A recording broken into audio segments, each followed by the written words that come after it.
La sabiduría tolteca de don Juan Matus, por Guillermo Marín.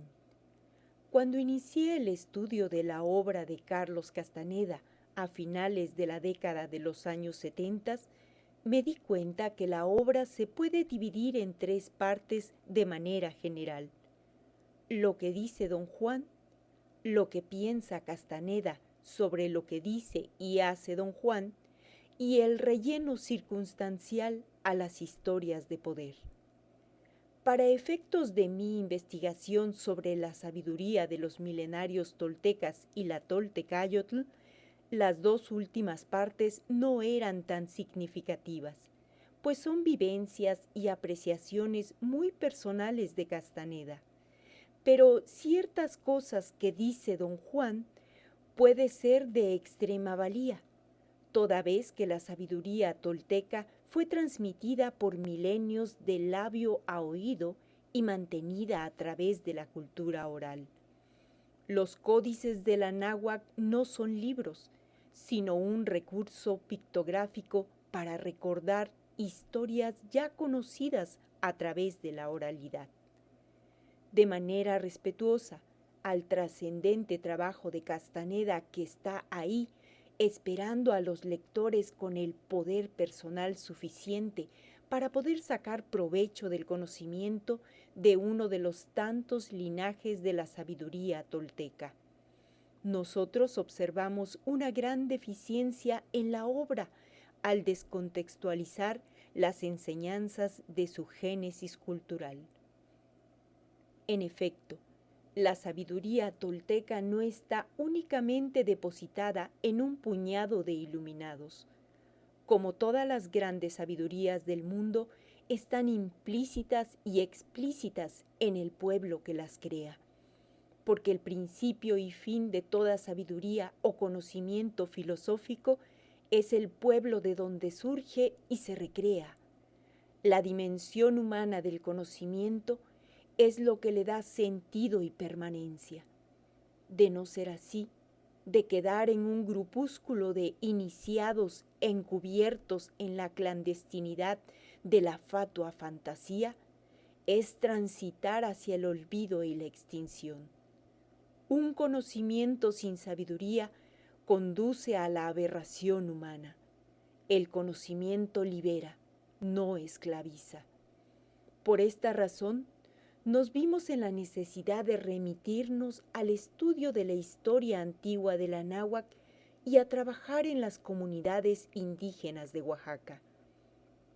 Esas tres vías nos condujeron, por diferentes caminos, a poder aproximarnos con mayor objetividad a la Toltecayotl, tanto en el aspecto de investigación bibliográfica como fundamentalmente en el trato con los pueblos herederos directos de este conocimiento y en algunos casos especiales con algunos portadores de la tradición de sabiduría milenaria.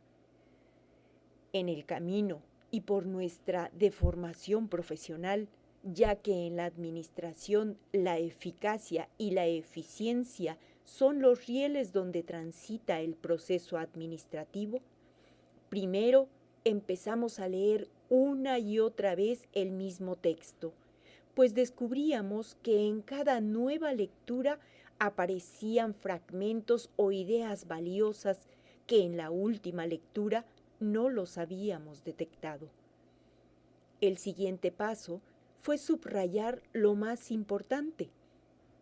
Ahí fue que nos dimos cuenta que lo que decía don Juan era lo más valioso para penetrar en la Toltecayotl.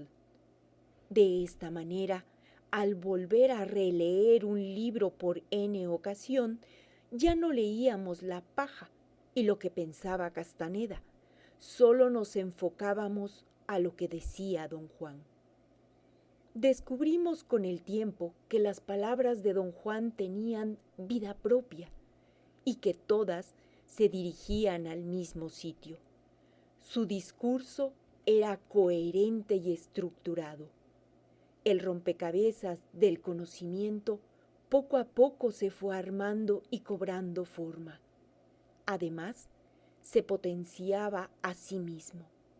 De manera geométrica crecía el entendimiento a más conocimiento, mucho más fructífero era la extracción de la Toltecayotl de la obra.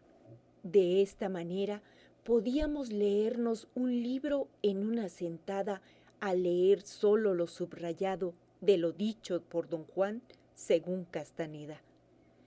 Pero al irse sumando el entendimiento, decidimos copiar lo subrayado y ponerlo por escrito.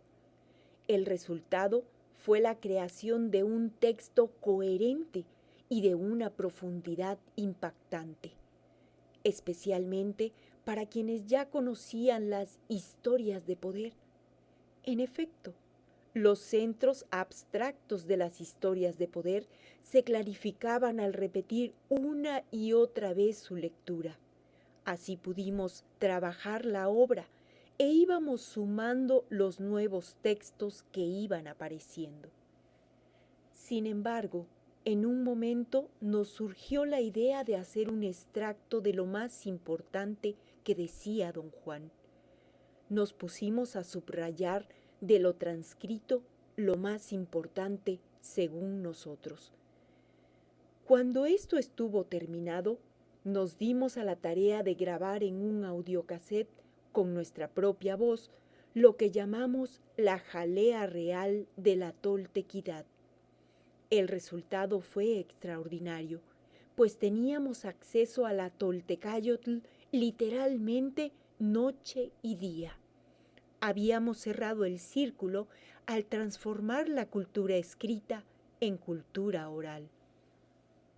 Uno de los logros más importantes de Castaneda fue reconvertir la sabiduría oral en sabiduría escrita. De ahí el título de Las enseñanzas de don Juan.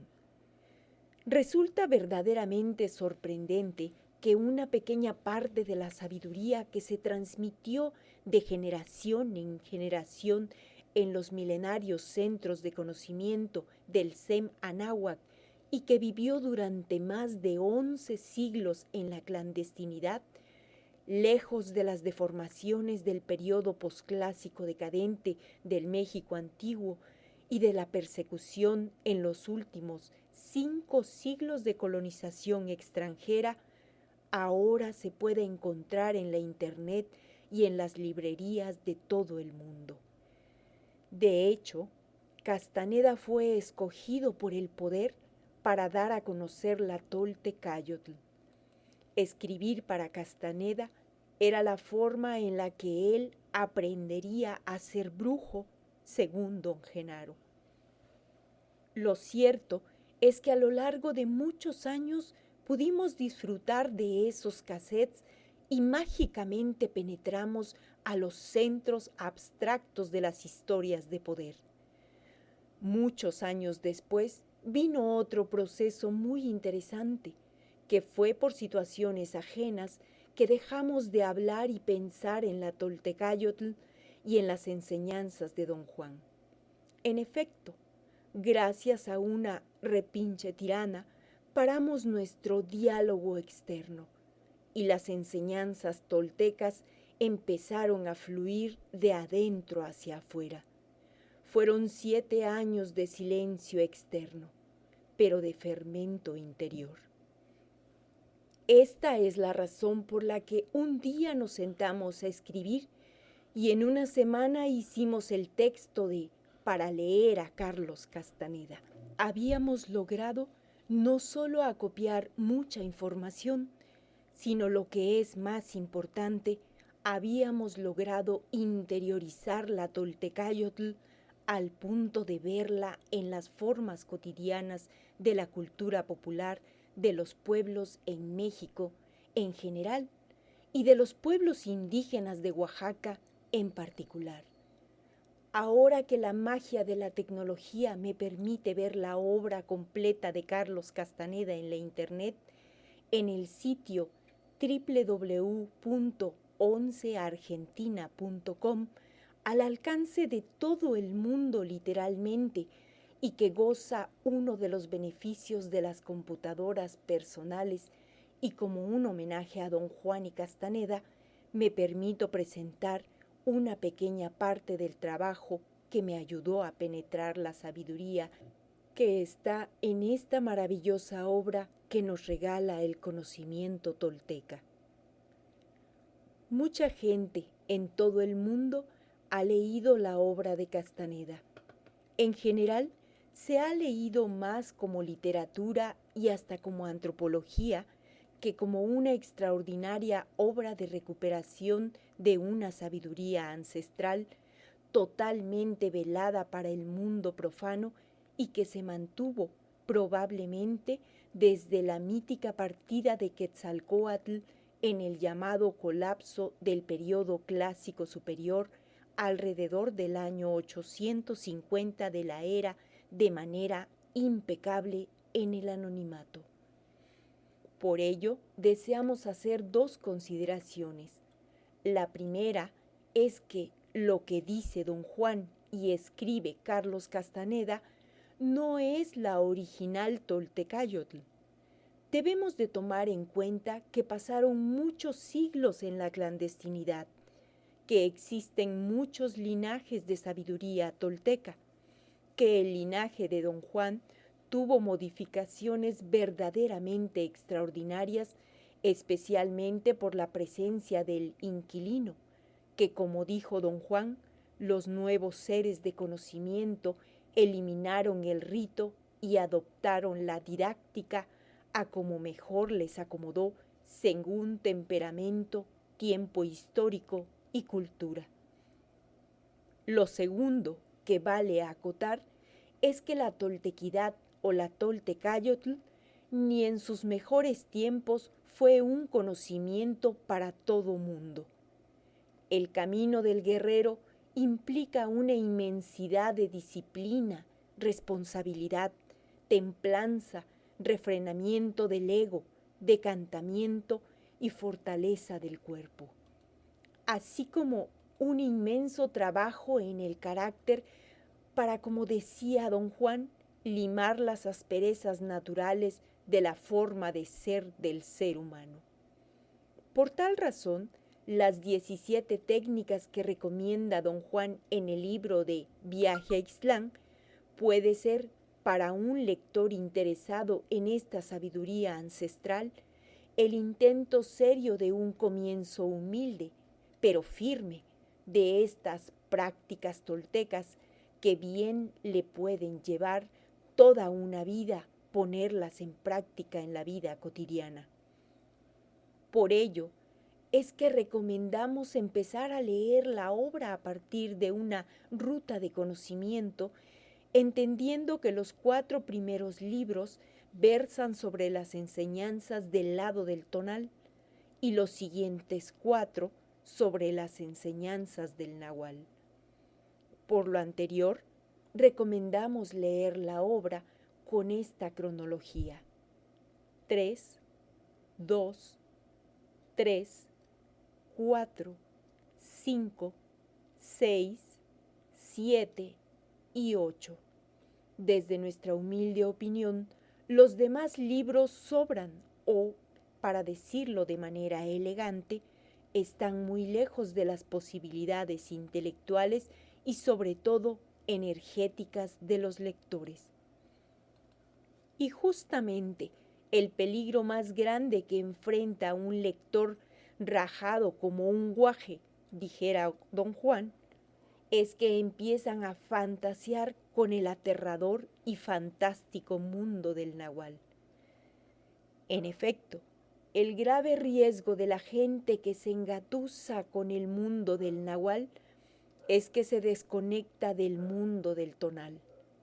Una vez, don Juan le dice a Castaneda que si un indígena yaqui conocido de Carlos fuera un guerrero, no se estaría muriendo de hambre en su mugrosa casa. Esto es que, para entrar en la Toltecayotl, se requiere de inicio tener una posición sólida en el mundo de todos los días. No se puede intentar entrar en el pavoroso mundo del nahual si no se tiene consolidado el mundo de todos los días. Hacerlo implica la locura. A propósito de esto, al final de la obra, don Juan le dice a Castaneda que lo ha estado engañando todo el tiempo, haciéndole creer que el mundo del nahual es lo más importante. Don Juan le dice que los dos mundos son importantes. Si no se tiene dominio del mundo del tonal, jamás se podrá ni siquiera asomarse 1 milímetro al fascinante mundo del nahual. Pero existe una fuente más a donde recurrir para penetrar los insondables misterios de la toltequidad. Y es justamente abrevar estos conocimientos en la cultura popular y en las culturas indígenas de los pueblos de México. La Toltecayotl nació en los pueblos y culturas del Sema-Náhuac, y mientras estos pueblos no desaparezcan, no se perderá este conocimiento.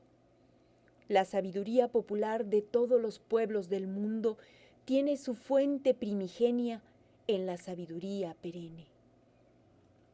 Los toltecas vivieron en el Anáhuac y sus actuales descendientes viven en México, de modo que en las culturas de los pueblos de México se puede encontrar, con un gran esfuerzo de sensibilidad y una montaña de descolonización mental, la sabiduría de los milenarios toltecas.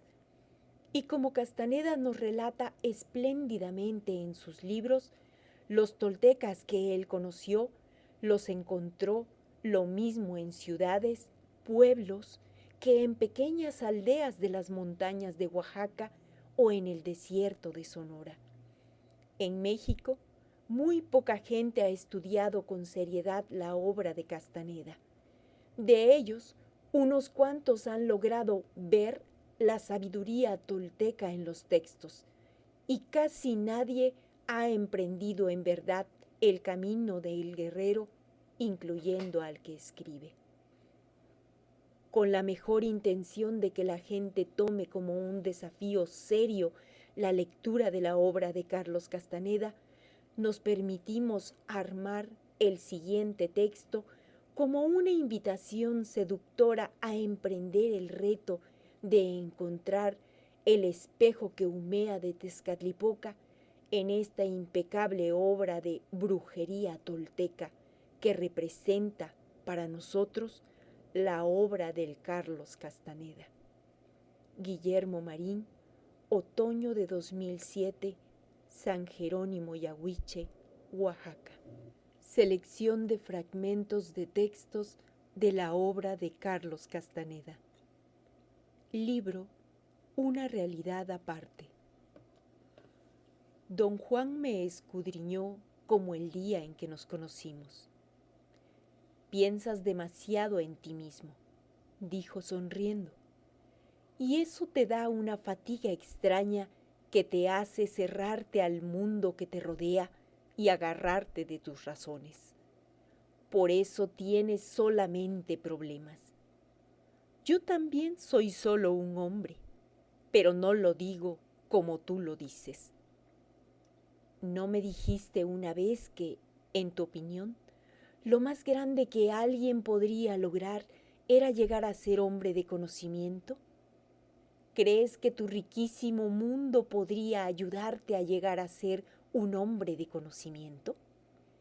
Preguntó don Juan con leve sarcasmo.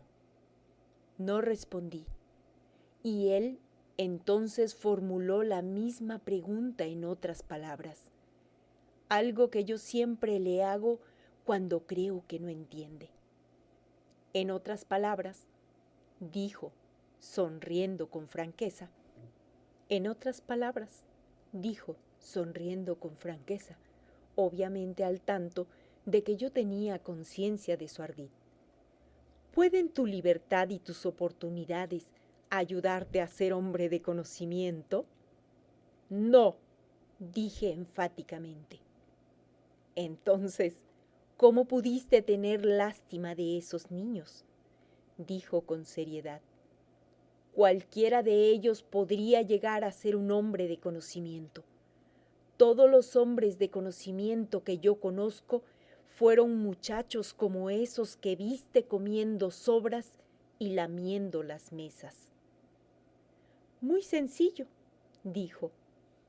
Los hombres sabemos muy poco del mundo. Un coyote sabe mucho más que nosotros. A un coyote casi nunca lo engaña la apariencia del mundo.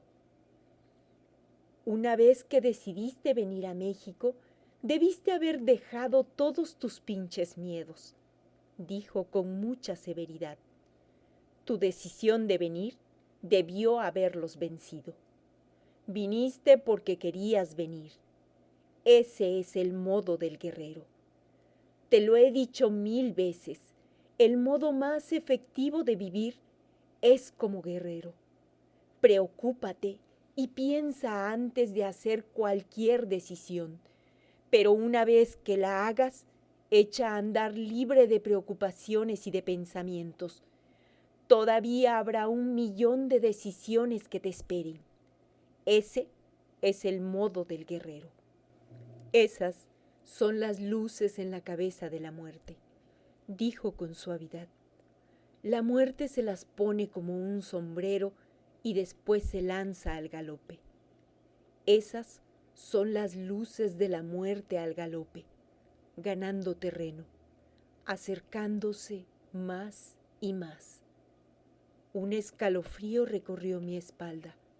Tras un rato miré de nuevo el retrovisor, pero las luces ya no estaban allí. Dije a don Juan que el coche debía de haberse parado o salido del camino. Él no volvió la cara, solamente estiró los brazos y bostezó. No, dijo, la muerte nunca se para. A veces apaga sus luces, eso es todo. No, soy feliz porque escojo mirar las cosas que me hacen feliz. Y entonces mis ojos captan su filo gracioso y me río. Te lo he dicho incontables veces.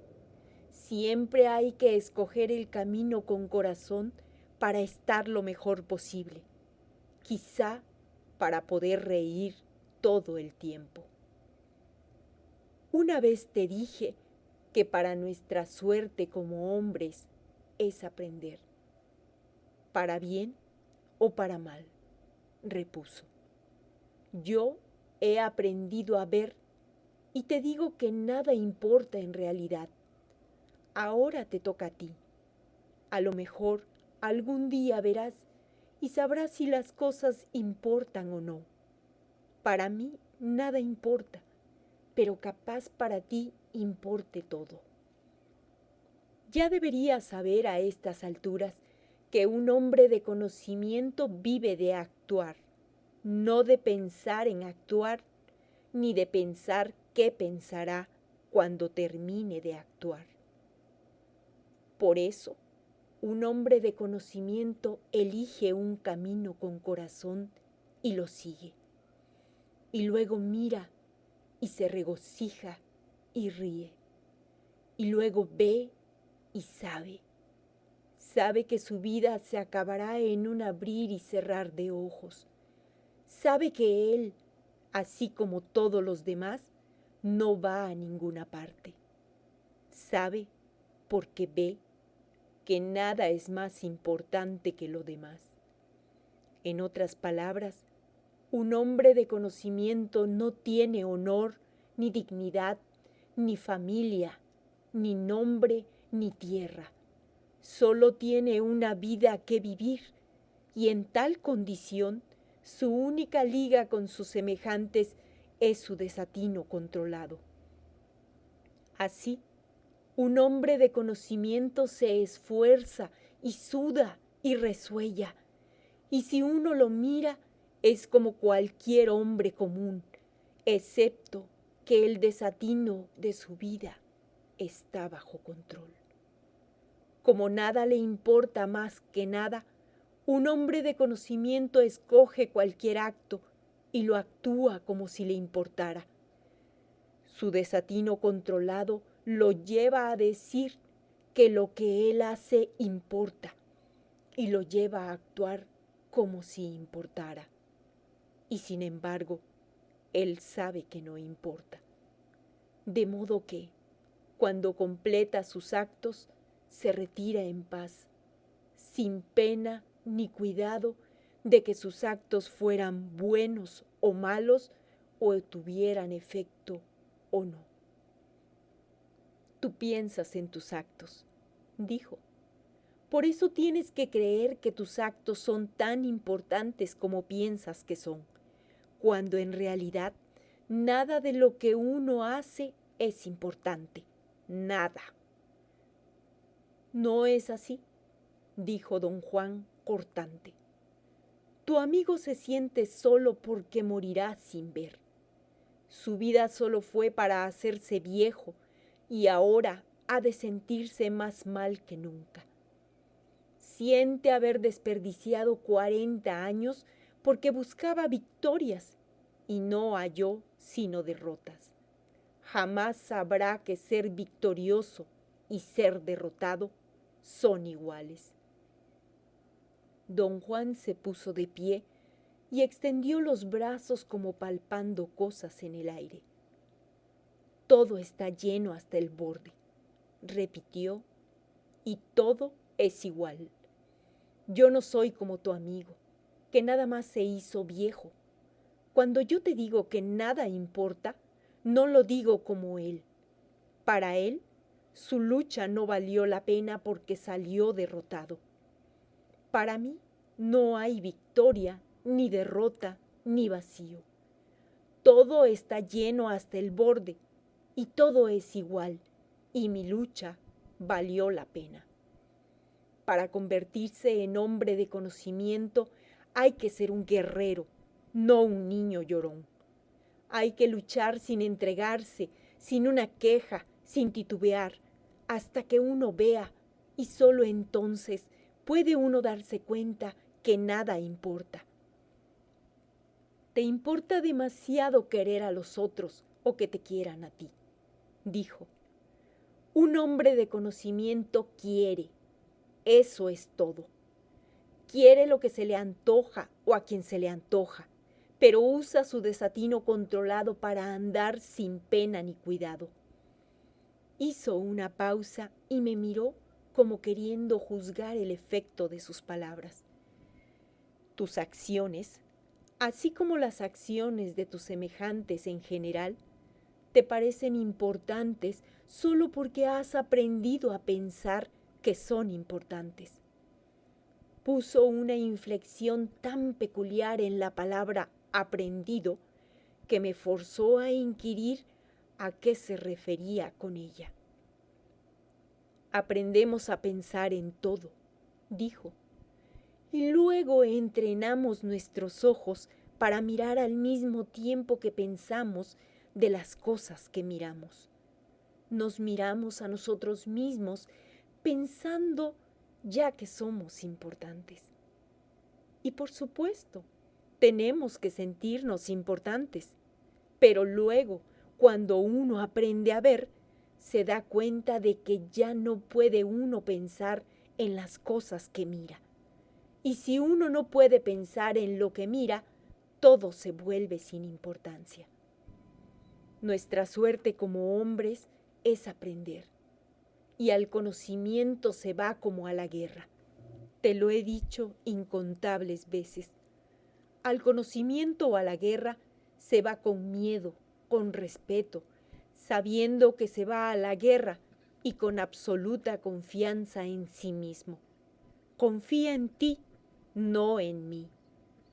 Para convertirse en hombre de conocimiento hay que ser un guerrero, no un niño llorón. Hay que luchar sin entregarse, sin una queja, sin titubear, hasta que uno vea, y solo entonces puede uno darse cuenta que nada importa. ¿Qué puedo hacer, don Juan? Soy muy impaciente. Vive como guerrero, ya te he dicho. Un guerrero acepta la responsabilidad de sus actos, del más trivial de sus actos. Tú actúas tus pensamientos y eso está mal. Debes esperar con paciencia, sabiendo qué esperas y sabiendo qué cosa esperas. Ese es el modo del guerrero. Y si se trata de cumplir tu promesa, debes conocer que la estás cumpliendo.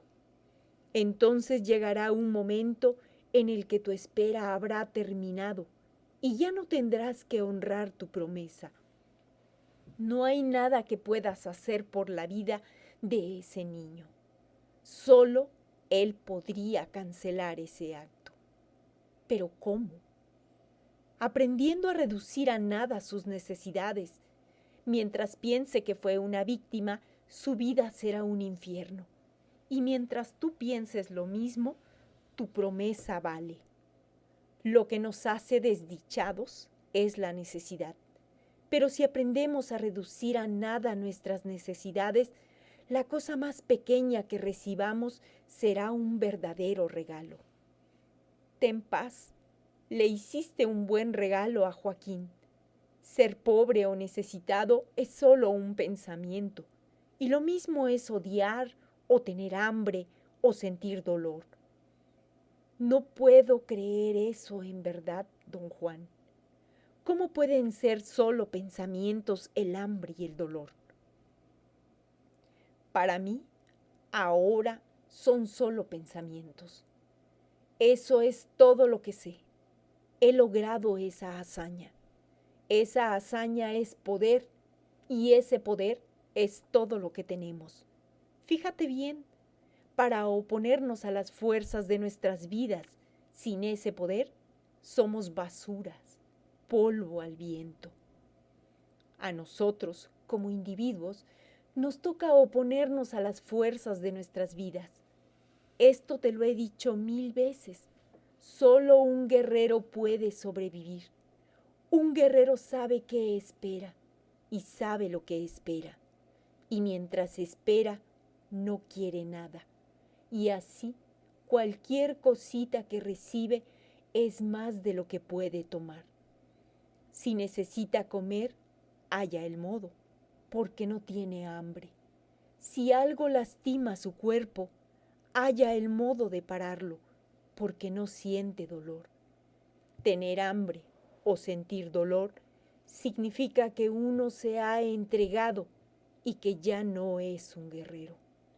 Las fuerzas de su hambre y su dolor lo destruirían.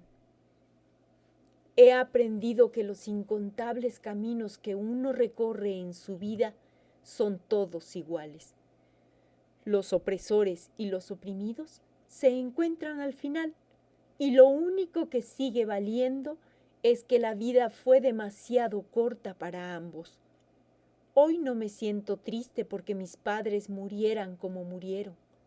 Me siento triste porque eran indios, vivieron como indios y murieron como indios, y nunca se dieron cuenta de que antes que nada eran gente. Uno aprende a actuar como guerrero actuando, no hablando o leyendo. Un guerrero tiene que usar su voluntad y su paciencia para olvidar. De hecho, un guerrero no tiene más que su voluntad y su paciencia y con ellas construye todo lo que quiere. Pero yo no soy un guerrero.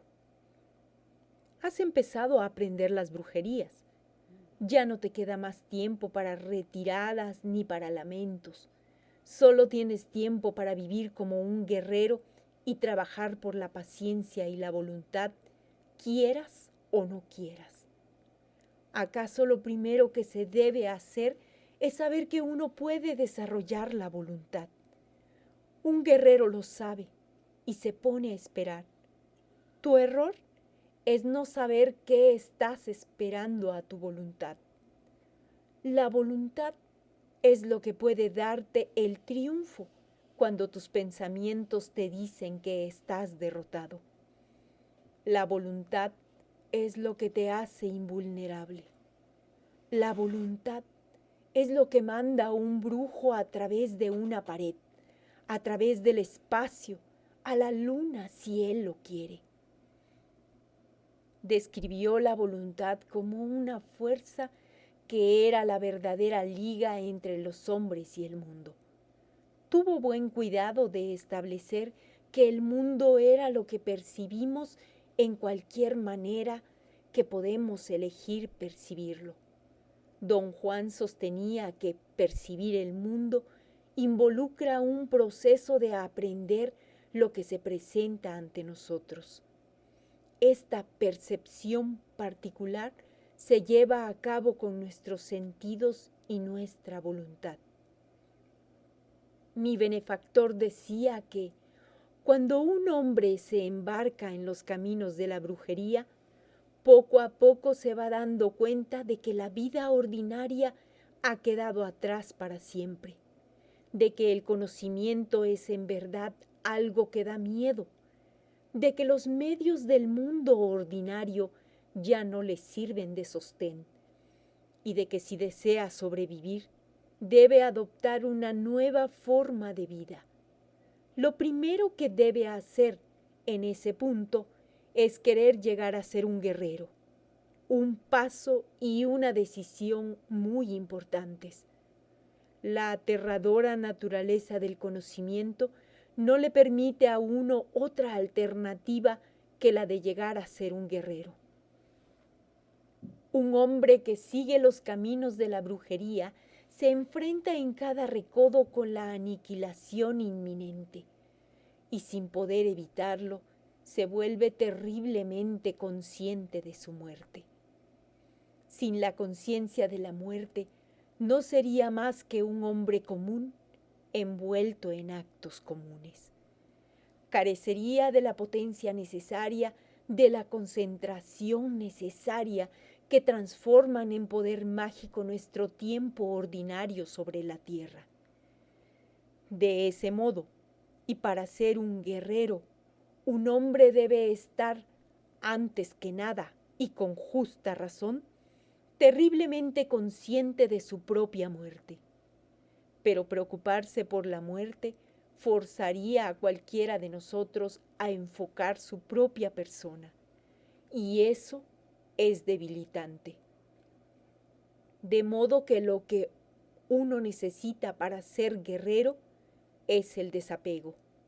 La idea de la muerte inminente, en vez de convertirse en obsesión, se convierte en indiferencia. Ahora debes desapegarte, dijo don Juan. ¿De qué? Desapégate de todo. Eso es imposible. No quiero ser un ermitaño. Ser ermitaño es una entrega, y jamás me referí a eso. Un ermitaño no está desapegado, pues se abandona voluntariamente a ser un ermitaño. Solo la idea de la muerte da al hombre el desapego suficiente para que sea incapaz de abandonarse a nada. Solo la idea de la muerte da al hombre el desapego suficiente para que no pueda negarse a nada.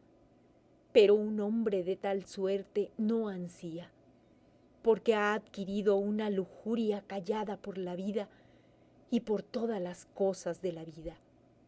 Sabe que su muerte lo anda cazando y que no le dará tiempo de adherirse a nada. Así que prueba, sin ansias, todo de todo. Un hombre desapegado, sabiendo que no tiene posibilidad de poner vallas a su muerte, solo tiene una cosa que lo respalde: el poder de sus decisiones. Tiene que ser, por así decirlo, el amo de su elección. Debe comprender por completo que su preferencia es su responsabilidad, y una vez que hace su selección, no queda tiempo para lamentos ni recriminaciones. Sus decisiones son definitivas, simplemente porque su muerte no le da tiempo de adherirse a nada. Y así, con la conciencia de su muerte, con el desapego y con el poder de sus decisiones, un guerrero arma su vida. Un guerrero arma su vida en forma estratégica. El conocimiento de su muerte lo guía y le da desapego y lujuria callada. El poder de sus decisiones definitivas le permite escoger sin lamentar, y lo que escoge es siempre estratégicamente lo mejor. Así cumple con gusto y con eficiencia lujuriosa todo cuanto tiene que hacer. Cuando un hombre se porta de esa manera, puede decirse con justicia que es un guerrero y que ha adquirido paciencia. Cuando un guerrero ha adquirido paciencia, está en camino hacia su voluntad. Sabe cómo esperar. Su muerte se sienta junto a él en su petate. Son amigos. Su muerte le aconseja en formas misteriosas cómo escoger, cómo vivir estratégicamente. Y el guerrero espera. Yo diría que el guerrero aprende sin apuro, porque sabe que está esperando su voluntad. Y un día logra hacer algo que por lo común es imposible de ejecutar. A lo mejor ni siquiera advierte su acto extraordinario, pero conforme sigue ejecutando actos imposibles o siguen pasándole cosas imposibles, se da cuenta de que una especie de poder está surgiendo. Un poder que sale de su cuerpo conforme progresa en el camino del conocimiento. Al principio es como una comezón en la barriga o un calor que no puede mitigarse. Luego se convierte en un dolor, en un gran malestar. A veces el dolor y el malestar son tan grandes que el guerrero tiene convulsiones durante meses. Mientras más duras sean, mejor para él. Un magnífico poder es siempre anunciado por grandes dolores. Somos hombres y nuestra suerte es aprender y ser arrojados a nuevos mundos inconcebibles. No hemos agotado nada, idiota, dijo él imperioso. Ver es para hombres impecables. Templa tu espíritu, llega a ser un guerrero, aprende a ver, y entonces sabrás que no hay fin a otros mundos nuevos para nuestra visión. Cuando uno ve, ya no hay detalles familiares en el mundo. Todo es nuevo, nada ha sucedido antes. El mundo es increíble. ¿Por qué dice usted increíble, don Juan? ¿Qué cosa lo hace increíble? Nada es familiar. A veces eres tan flojo que pienso que estás bromeando. Pero no es chiste. A veces realmente no tienes control y las fuerzas de tu vida te agarran con entera libertad. Aducí que era humanamente posible estar controlado en todo momento. Él sostuvo que para un guerrero no había nada fuera de control. Cierto, dijo don Juan cortante, pero no todo es accidente inevitable. Lucas no vive como guerrero. De lo contrario, sabría qué está esperando y por qué espera, y no habría manejado ese camión estando borracho. Se estrelló contra las peñas porque estaba borracho y destrozó su cuerpo por nada.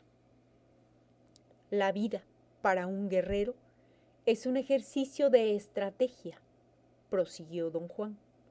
Pero tú quieres hallar el significado de la vida. A un guerrero no le importan los significados.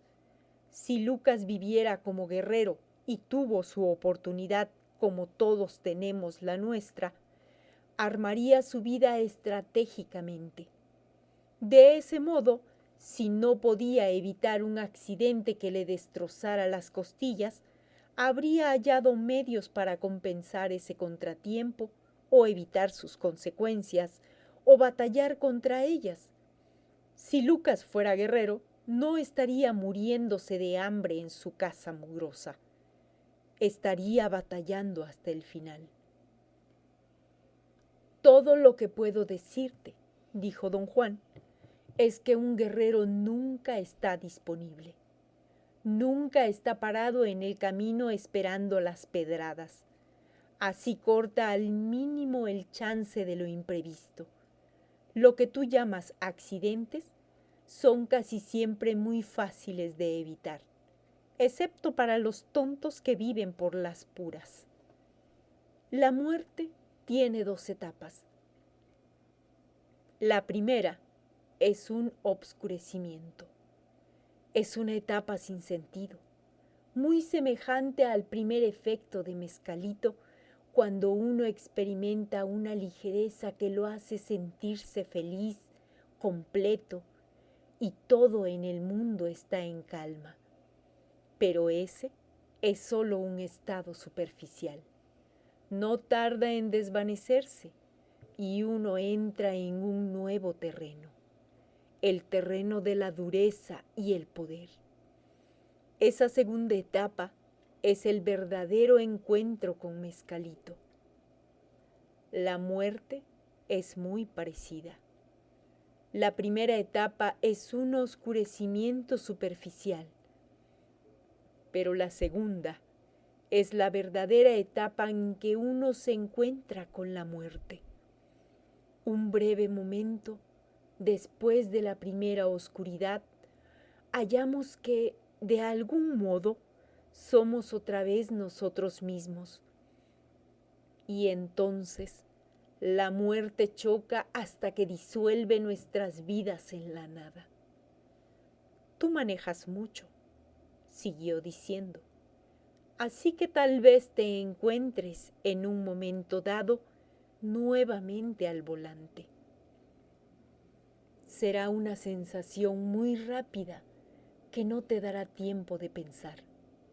De pronto, digamos, te encuentras manejando, como has hecho miles de veces, pero antes de que te puedas recapacitar, notas una formación extraña frente a tu parabrisas. Si miras más de cerca, verás que es una nube que parece un remolino brillante. Parece, digamos, una cara, ahí, en medio del cielo, frente a ti. Mientras la miras, la ves moverse hacia atrás hasta que solo es un punto brillante en la distancia. Y luego notas que empieza a moverse otra vez hacia ti, gana velocidad y en un parpadeo se estrella contra el parabrisas de tu coche. Eres fuerte. Estoy seguro de que la muerte necesitará un par de golpes para ganarte. Para entonces, ya sabes dónde estás y qué te está pasando. El rostro retrocede otra vez hasta una posición en el horizonte. Toma vuelo y choca contra ti. El rostro entra dentro de ti y entonces sabes, era el rostro del aliado. O era yo hablando, o tú escribiendo. La muerte no era todo el tiempo. Nada. Era un puntito perdido en las hojas de tu cuaderno. Pero entra en ti con fuerza incontrolable y te expande, te aplana y te extiende por todo el cielo y la tierra y más allá. Y eres como una niebla de cristales diminutos yéndose. La descripción de mi muerte me afectó mucho. Cuán distante a lo que yo esperaba oír. Durante un largo tiempo no pude pronunciar palabra. La muerte entra por el vientre, prosiguió don Juan. Se mete por la abertura de la voluntad. Esa zona es la parte más importante y sensible del hombre. Es la zona de la voluntad y también la zona por la que todos morimos. La voluntad es lo que junta al brujo, dijo, pero conforme la vejez lo debilita, su voluntad se apaga y llega inevitablemente un momento en el que ya no es capaz de dominar su voluntad. Entonces se queda sin nada en que oponerse a la fuerza silenciosa de su muerte y su vida se convierte, como las vidas de todos sus semejantes, en una niebla que se expande y se mueve más allá de sus límites. La brujería es aplicar la voluntad a una coyuntura clave, dijo. La brujería es interferencia. Un brujo busca y encuentra la coyuntura clave de cualquier cosa que quiera afectar y luego aplica ahí su voluntad. Un brujo no tiene que ver para ser brujo. Nada más necesita saber usar su voluntad. Un guerrero vive estratégicamente, dijo sonriendo. Un guerrero jamás lleva cargas que no puede soportar. El camino del conocimiento se anda a la mala. Para aprender necesitamos que nos echen espuelas.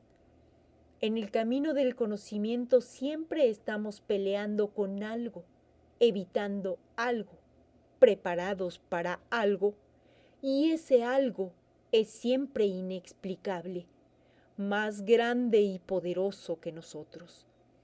Las fuerzas inexplicables vendrán a ti. El mundo está en verdad lleno de cosas temibles, y nosotros somos criaturas indefensas rodeadas por fuerzas que son inexplicables e inflexibles. El hombre común, en su ignorancia, cree que se puede explicar o cambiar esas cosas. No sabe realmente cómo hacerlo, pero espera que las acciones de la humanidad las expliquen o las cambien tarde o temprano. El brujo, en cambio, no piensa en explicarlas ni en cambiarlas. En vez de ello, aprende a usar esas fuerzas. El espíritu de un guerrero no está engranado para la entrega y la queja, ni está engranado para ganar o perder.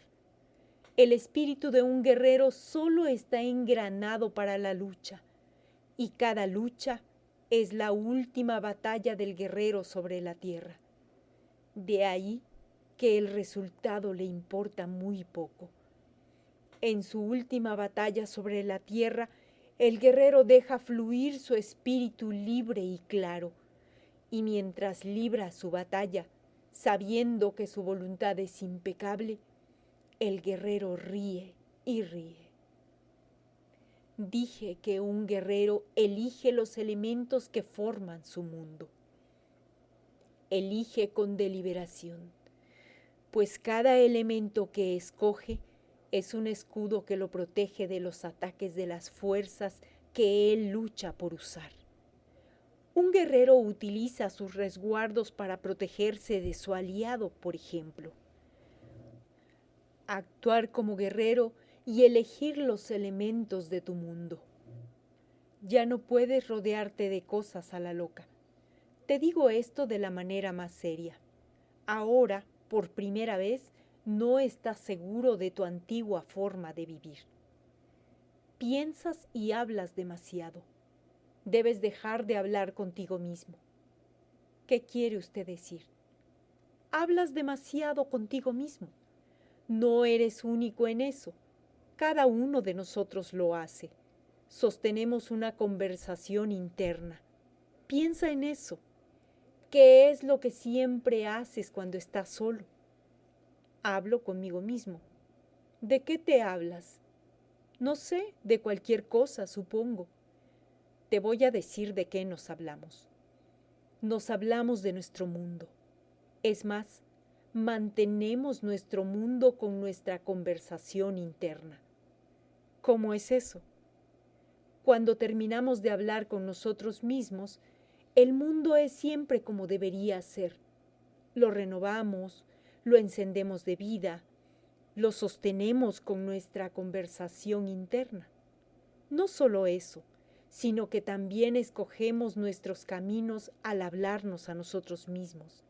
De ahí que repetimos las mismas preferencias una y otra vez hasta el día en que morimos, porque seguimos repitiendo la misma conversación interna una y otra vez hasta el día en que morimos.